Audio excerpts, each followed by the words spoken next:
തൃശൂർ കരുവന്നൂരിൽ വെള്ളക്കെട്ടിൽ കുടുങ്ങിയ ആംബുലൻസ് തകരാറിലായിട്ടുണ്ട്. മറ്റൊരു ആംബുലൻസ് സ്ഥലത്ത് എത്തിച്ച ശേഷം രോഗിയെ ആശുപത്രിയിലേക്ക് മാറ്റി. കരുവന്നൂർ ചെറിയ പാലം മേഖലയിൽ റോഡ് പൂർണ്ണമായും തകർന്ന നിലയിലാണ്. കൂടുതൽ വിവരങ്ങളുമായി നമുക്ക് ആദ്യം ദൃശ്യങ്ങൾ കാണാം.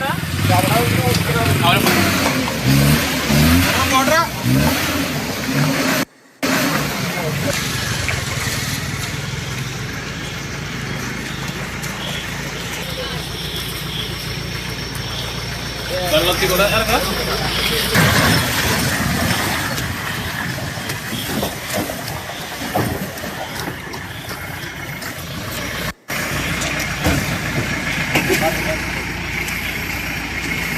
ഹലോ, വണ്ടി എത്തി.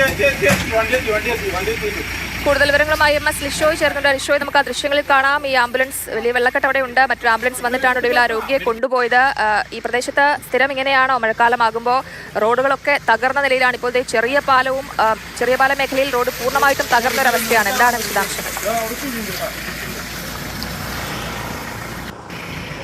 അതായത് കുറുക്കഞ്ചേരി മുതൽ കൊടുങ്ങല്ലൂർ വരെയുള്ള റോഡ് അത് പൊളിച്ച് കോൺക്രീറ്റ് പണിയുന്നതിന് വേണ്ടിയുള്ള ജോലികളൊക്കെ തന്നെ നടക്കുകയാണ്. പക്ഷേ ഈ ജോലി തുടങ്ങിയിട്ട് ഏകദേശം 3 വർഷത്തിലധികമായി എന്നുള്ളതാണ് ഏറ്റവും പ്രധാനപ്പെട്ട കാര്യം.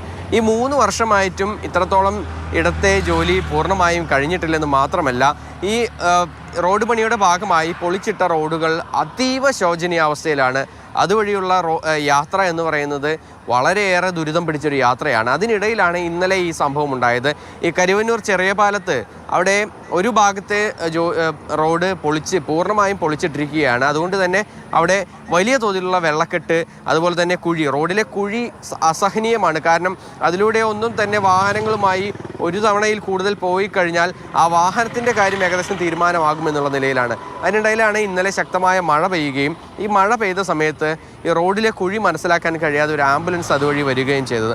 ആംബുലൻസ് ആ കുഴിയിൽ വീഴുകയും കുഴിയിൽ വെള്ളക്കെട്ട് രൂക്ഷമായതിനാൽ തന്നെ ആംബുലൻസ് അതിൽ ഓഫായി പോവുകയും ചെയ്തു. പിന്നീട് അത് ഓണാക്കാനായി ശ്രമിച്ചിട്ട് ഓണാക്കാൻ കഴിഞ്ഞില്ല. ഇന്നലെ രാത്രി ഏകദേശം 9 മണിയോടുകൂടിയാണ് ഈ സംഭവം ഉണ്ടാകുന്നത്. അതിനുശേഷം നാട്ടുകാരൊക്കെ തന്നെ ഇടപെട്ടു. ആ വാഹനം അവിടെ നിന്ന് തള്ളി നീക്കുകയാണ് ഉണ്ടായത്. കൂടാതെ അതിൽ ഒരു രോഗി ഉണ്ടായിരുന്നു. തൃശ്ശൂർ ഭാഗത്തേക്കുള്ള ഒരു രോഗി ഉണ്ടായിരുന്നു. ആ രോഗിയെ ആശുപത്രിയിൽ എത്തിക്കേണ്ട അത്യാവശ്യമായതിനാൽ തന്നെ മറ്റൊരു ആംബുലൻസ് അവിടേക്ക് എത്തുകയും ആ രോഗിയെ ആംബുലൻസിൽ നിന്ന് മാറ്റി ആളുകളെല്ലാവരും ചേർന്നുകൊണ്ട് തന്നെ എടുത്ത് അടുത്ത ആംബുലൻസിലേക്ക് കയറ്റിയാണ് പിന്നീട് യാത്ര.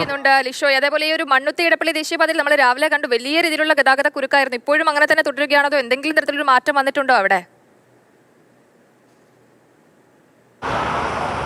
ഒരു മാറ്റവും വന്നിട്ടില്ല. മണ്ണുത്തി എടപ്പള്ളി ദേശീയപാതയിൽ ഇപ്പോഴും ഗതാഗത കുരുക്ക് തന്നെയാണ്. അതായത് ആമ്പലൂരിൽ ശക്തമായ ഗതാഗത കുരുക്കുണ്ട്.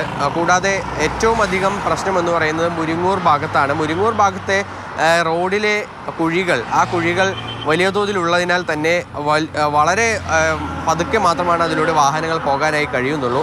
അതുകൊണ്ട് തന്നെ അവിടെ വലിയ ഗതാഗത കുരുക്കാണ്. മുരിങ്ങോൽ മുതലുള്ള ഈ ഗതാഗത കുരുക്ക് പിന്നീട് നീണ്ട് നേരെ ചാലക്കുടി ടൗണിനും ഇപ്പുറത്തേക്ക് എത്തിയിട്ടുണ്ട്. ചാലക്കുടി മേൽപ്പാലത്തിന് മുകളിലൊക്കെ തന്നെ വലിയ ഗതാഗത കുരുക്ക് ആയതോടുകൂടി തന്നെ ആളുകൾ വാഹനവുമായി ചാലക്കുടി ടൗണിലൂടെ പോകാൻ തുടങ്ങി. അതോടുകൂടി ചാലക്കുടി ടൗൺ നിശ്ചലമായിരിക്കുകയാണ്.